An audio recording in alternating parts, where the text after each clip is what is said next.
Oke, baik. Terima kasih Sasa. Melihat gerak laju IHSG pada perdagangan hari ini, sepertinya IHSG masih terperangkap dalam kekhawatiran atas sejumlah sentimen yang menyertainya. Dibuka melemah dan berjalan di jalur merah hampir sepanjang perjalanan di hari ini, diindikasikan investor masih memantau terkait perkembangan yang terjadi di The Fed terkait rencana kenaikan suku bunga dalam waktu dekat ini. Mengutip kabar dari CNBC Internasional, pejabat The Fed juga tengah menyusun begitu ya pertemuan terbaru mereka untuk memulai menaikkan suku bunga dan melepaskan triliunan dolar obligasi di neraca bank sentral. Lalu juga para ekonom pun memprediksi kenaikan suku bunga akan dilakukan pada bulan Maret, sekaligus pada bulan tersebut juga merupakan berakhirnya program pembelian aset dari Bank Sentral Amerika Serikat The Fed. Selain itu, ketegangan geopolitik yang terjadi juga antara Rusia dan Ukraina dan Amerika Serikat juga terus disuarakan oleh Presiden Amerika Serikat Joe Biden yang mengeluarkan berbagai narasi terkait potensi perang dunia ketiga. Namun pada kesempatan dialog kami, CNBC Indonesia dengan Dubes Rusia untuk Indonesia, Lyudmila Vorobiva, pihaknya menjelaskan bahwa sebenarnya tidak ada yang terjadi ketegangan seperti yang dinarasikan oleh Amerika Serikat dan juga aliansinya.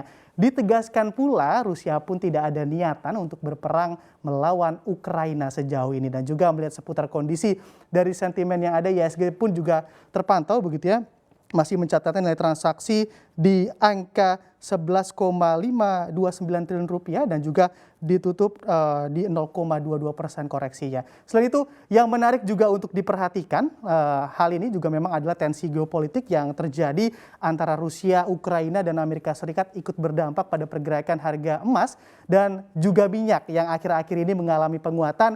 Apabila memperhatikan pergerakan harga minyak yang melesat, tentu juga mayoritas dipengaruhi oleh kondisi yang terjadi di Rusia, yang mana kalau kita ketahui bersama, Rusia juga merupakan produsen dan eksportir utama dunia. Kekhawatiran yang terjadi pun berdampak pada harga minyak yang mampu menembus rekor tertingginya bahkan sejak tahun 2014 silam, dan pada hari ini pun terpantau untuk minyak Brent bergerak melemah begitu ya, sempat melemah lalu juga rebound kembali. Saat ini kalau kita perhatikan bersama di WTI, jenis WTI juga berada di level 93,66 dolar Amerika Serikat per barrelnya. Lalu juga kalau kita lihat juga untuk jenis yang lain, begitupun di Brent juga sama begitu ya, beda-beda tipis. Oke, juga beda-beda tipis begitu ya dari WTI.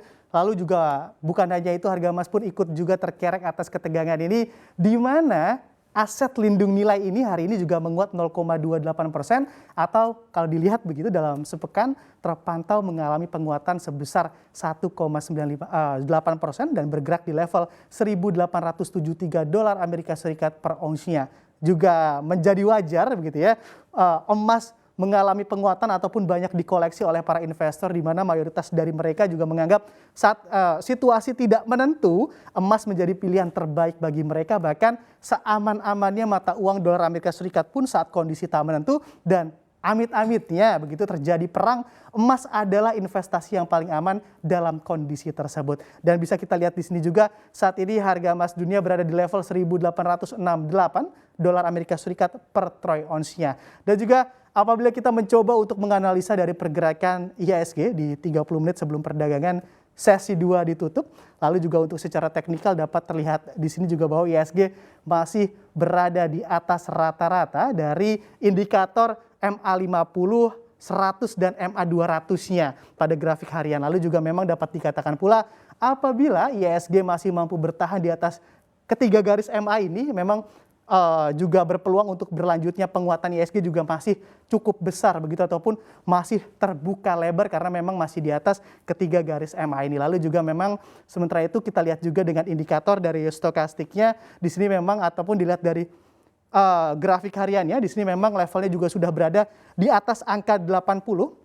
Lalu juga bisa dilihat juga di sini di layar kaca Anda, dan memang dapat diartikan dari indikator ini peluang IHSG juga untuk berbalik arah begitu juga masih ada, karena memang IHSG masuk dalam wilayah overbought-nya karena levelnya ataupun level di stokastiknya memang di sini di atas angka dari 80. Dan juga memang bisa diartikan juga artinya resiko dari koreksi IHSG dalam waktu dekat ini masih cukup besar dengan support terdekat di kisaran 6.770 dan andai tertembus, IHSG juga akan menguji level dari support berikutnya. Jadi kita nantikan saja bersama apakah memang IHSG masih ingin bertahan koreksi ataupun di zona koreksinya atau justru mencoba rebound dengan berbagai macam sentimen negatif yang ada. Dan demikian informasi dari pasar, kembali ke Anda, Andi Syalini. Silakan, Syasa.